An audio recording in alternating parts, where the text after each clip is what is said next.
Hi, I'm Dr. Shefali Tyagi. I'm the gynecologist and the obstetrician practicing in Motherhood, Sarjapur Road, Bangalore.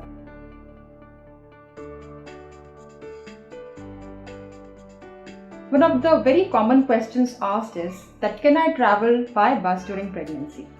Now there are two things about the bus. One thing, are we talking about a local travel? Like, your office is around 15-20 kilometers and you are commuting by bus. In that case, it is allowed to travel by bus during pregnancy. It is quite safe.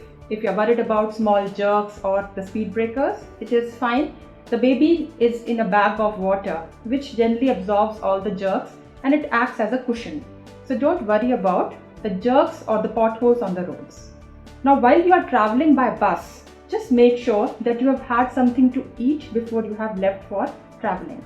If it's a long distance, say around 15-20 kilometers, and you're not able to get the seat to sit on, don't stand in the same position for a long time because the blood can start getting pulled into your legs and very soon dizziness can come.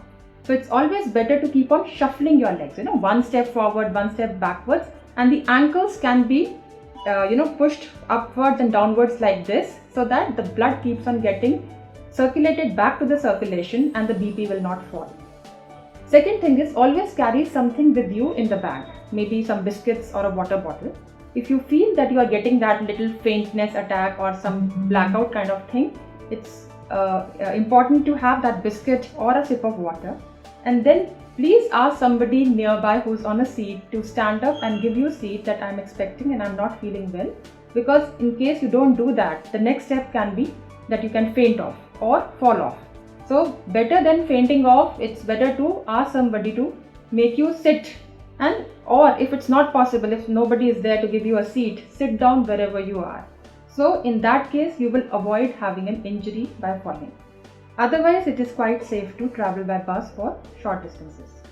Now, as far as long distances are concerned, people travel to maybe Kerala or nearby places from Bangalore, 300-400 kilometers by bus. In that case, I suggest you either take a car or a train, because in bus there can be two limitations. One thing is that you will be confined to your seat. There is not any room to move around. Second thing is restrooms are difficult to get in India. The bus driver is not going to entertain your feeling to pass urine, which will be very frequent when you are pregnant.